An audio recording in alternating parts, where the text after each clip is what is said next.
Chapter 2. Wilbur. Fern loved Wilbur more than anything. She loved to stroke him, to feed him, to put him to bed. Every morning, as soon as she got up, she warmed his milk, tied his bib on, and held the bottle for him. Every afternoon, when the school bus stopped in front of her house, she jumped out and ran to the kitchen to fix another bottle for him. She fed him again at supper time and again just before going to bed. Mrs. Arable gave him a feeding around noontime each day, when Fern was away in school. Wilbur loved his milk, and he was never happier than when Fern was warming up a bottle for him. He would stand and gaze up at her with adoring eyes. For the first few days of his life, Wilbur was allowed to live in a box near the stove in the kitchen. Then, when Mrs. Arable complained, he was moving to a bigger box in the woodshed. At 2 weeks of age, he was moved outdoors.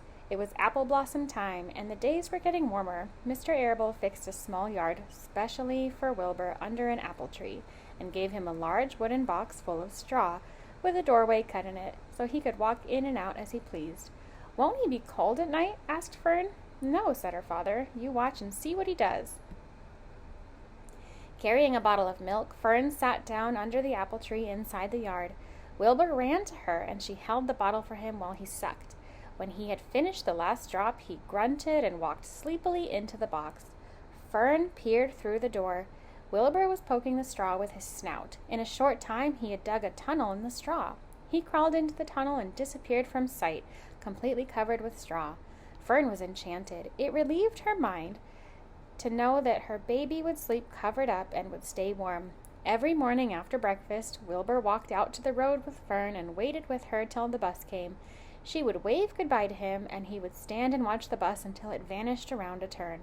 While Fern was in school, Wilbur was shut up inside his house, but as soon as she got home in the afternoon, she would take him out and he would follow her around the place. If she went into the house, Wilbur went too. If she went upstairs, Wilbur would wait at the bottom step until she came down again. If she took her doll for a walk in the doll carriage, Wilbur followed along. Sometimes on these journeys, Wilbur would get tired, and Fern would pick him up and put him in the carriage alongside the doll.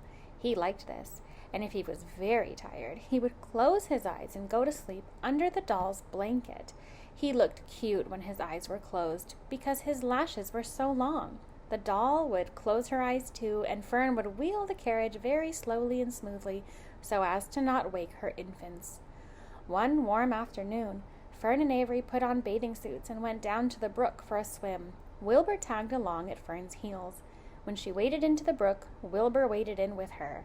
He found the water quite cold, too cold for his liking. So while the children swam and played and splashed water at each other, Wilbur amused himself in the mud along the edge of the brook, where it was warm and moist and delightfully sticky and oozy.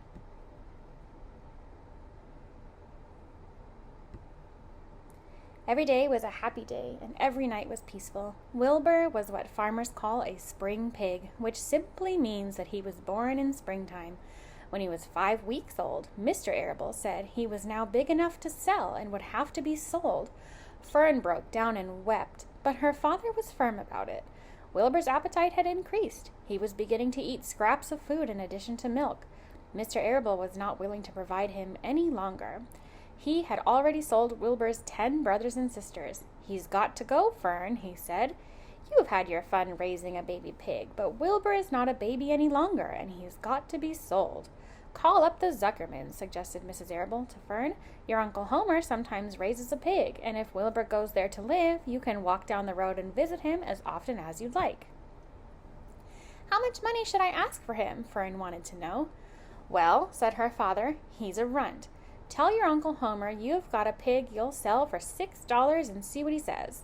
It was soon arranged. Fern phoned and got her Aunt Edith, and her Aunt Edith hollered for Uncle Homer, and Uncle Homer came in from the barn and talked to Fern. When he heard that the price was only $6, he said he would buy the pig. Next day, Wilbur was taken from his home under the apple tree and went to live in a manure pile in the cellar of Zuckerman's barn.